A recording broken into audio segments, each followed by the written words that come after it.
Brian and Kenzie in the morning. And Chicago's alternative all day. Q101. So 8 minutes away, a new keyword for Ticket Butts Thursday with Brian and Kenzie on Q101.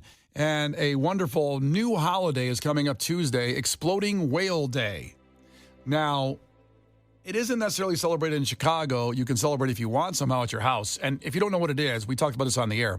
44 years ago, it was the first viral news story that happened in Oregon, where a 45-foot sperm whale was exploded on a beach. Now, it was the carcass of this whale. It washed up and sadly died. They didn't know what to do with it. They couldn't move it. I'm thinking about in the 70s what they did. I don't know what they do today, to be honest. And they thought they could blow it up, and then birds would go eat the remains of the carcass because they wouldn't go eat the whole big-ass several billion-ton whale easily, but broken up in little pieces, maybe it would work.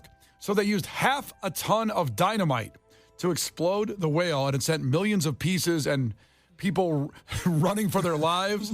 Here's the actual audio of the news report. Let's go back to the 1970s where this happened, and they're explaining how they think it's going to work. Well, I'm confident that it'll work. The only thing is we're not sure just exactly how much explosives it'll take to disintegrate this thing so the scavengers, seagulls, and crabs and whatnot can clean it up.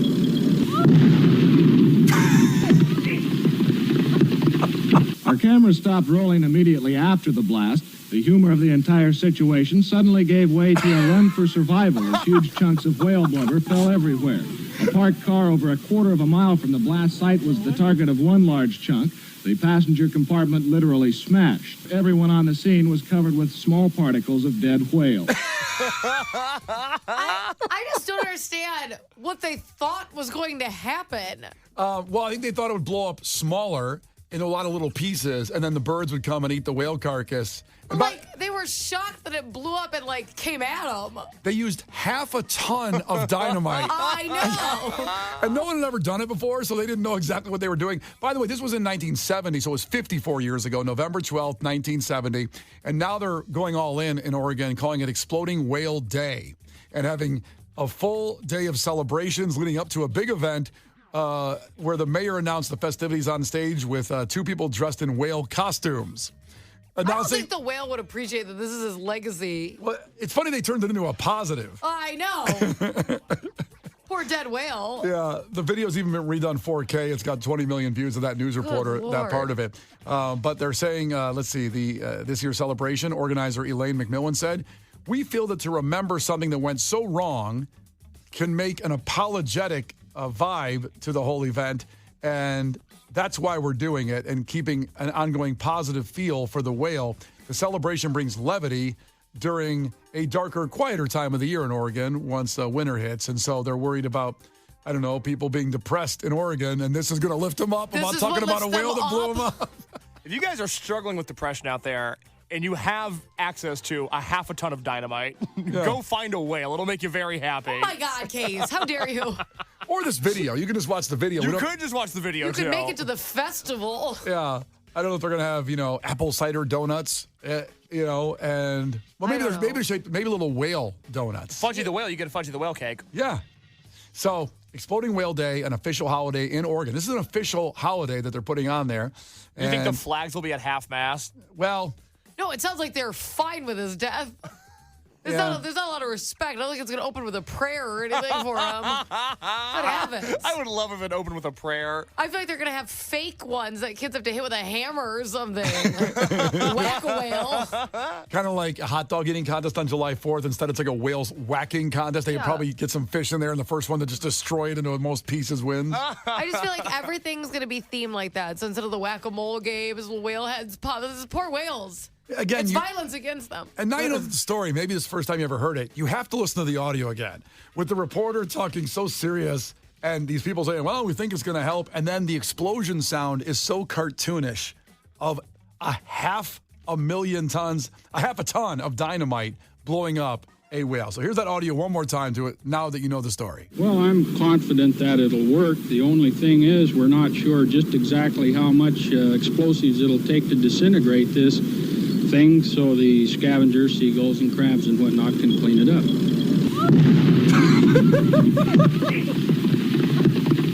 Our cameras stopped rolling immediately after the blast. The humor of the entire situation suddenly gave way to a run for survival as huge chunks of whale blubber fell everywhere. A parked car over a quarter of a mile from the blast site was the target of one large chunk. The passenger compartment literally smashed. Everyone on the scene was covered with small particles of dead whale. That whale was a quarter mile away, they said? And the dashboard got crashed? You know what's the best? Is that guy was excited because he got a good parking spot. Yeah, nice and close. That's what happens when you get here early. The Brian and Kenzie Show. On Q101. It's Brian and Kenzie on Q101 with a little bit of music and entertainment news. HBO has announced a new documentary that's on the way that will take a look at the smooth sounds of yacht rock. Oh, yeah, baby. That's awesome. A nickname given, of course, to the soft rock music of the 70s that dominated FM radio. Vibes. So bands like, some of these relate both to the movie Knocked Up. Michael McDonald, who was 40-year-old virgin. Or 40-year-old virgin. Oh, and Knocked Up, I guess. I guess any Judd Apatow movie, there's yacht rock in them. Pretty much. Well, of course, I was thinking of Steely Dan as a good example of yacht rock, and the greatest line maybe in Knocked Up when they're talking. I'm just saying, the music industry is different now. Steely Dan would never even have a chance. Well, maybe it's because Steely Dan gargles my balls. It's such a vicious sentence to what he said. It was such an innocent comment. Oh, God. Oh, my goodness. Well, in whatever, I can't remember the character now. Whoever loses their mind at Michael McDonald and 40-year-old virgin is actually far more offensive than even the gargles my balls lines. Well, it was Paul Rudd in 40-year-old virgin. Thank you. I'm trying to remember his name in 40-year-old virgin. But Paul Rudd. Yeah, they're all the same. Paul Rudd in every movie. He's Paul Rudd. He hasn't aged, and he's the same in every movie. He's just Paul Rudd. He's awesome. So I want to watch this yacht rock documentary coming out on HBO, and we've played the music of a guy. So basically, this guy takes our songs, our Q101 songs, and then yacht rocks them. His name's Nick Harrison. If you want to follow him, his Instagram handle is Mr. Professor 318. So, give him a follow if you want. He takes all kinds of songs. Like, for example, System of a Down, Chop Suey. This one later. You know how this goes.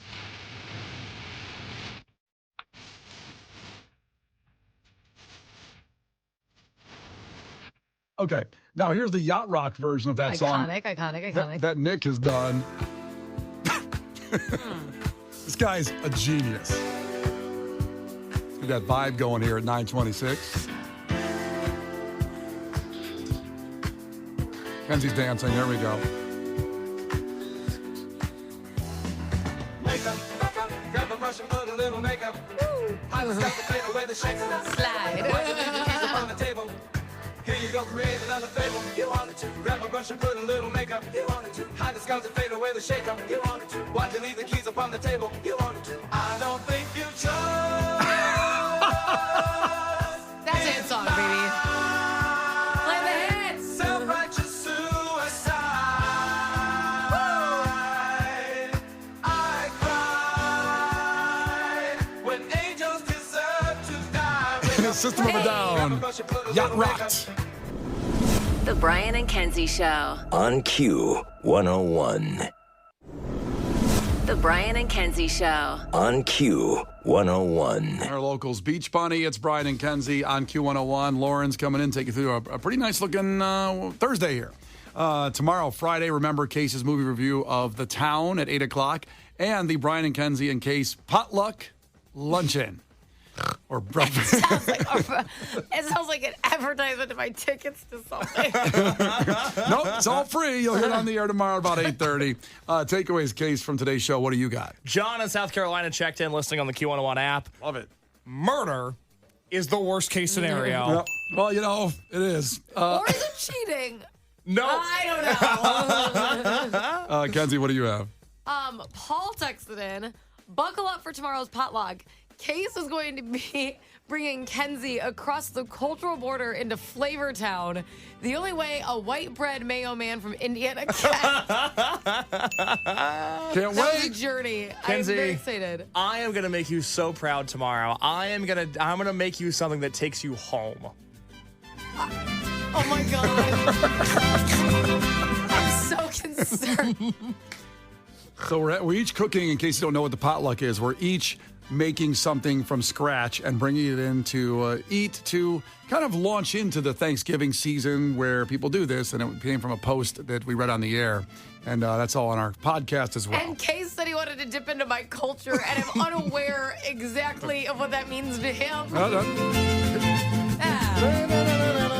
All right. And finally, takeaways. This is from Mikey in 630. Takeaway. Find my phone. Son of a bitch. Jonas, son of a bitch. Who is that, honey? Jonas Miller is a night crawler. We all started out in the same lab, and Jonas went out and got himself some corporate sponsors. He's in it for the money, not the science. All right, thank you. Case, what do you got on the podcast? Well, Brian told his first kiss story today. If you've never heard it before, it will leave you with your jaw dropped and stunned over what happened after Brian kissed a girl for the first time. We learned that Clash with Kenzie is not for the faint of heart or the citizens of Delaware. Kenzie has a lot of beef with the state of Delaware. Okay. Good Lord. And also, they deserve it. And also, Brian lost his wife's trust making one stupid mistake. And he explains on the Brian and Kenzie podcast today. All of us could have had this happen. So you need to listen to the podcast to find out what happened. And share it with a friend so it doesn't happen to them either. Clearly, share it with everybody. You get it at Spotify, at Apple, of course, the Q101 app. You can get it right there. It's newly redesigned and it's free, so download it. Brian and Kenzie in the morning. And Chicago's alternative all day. Q101.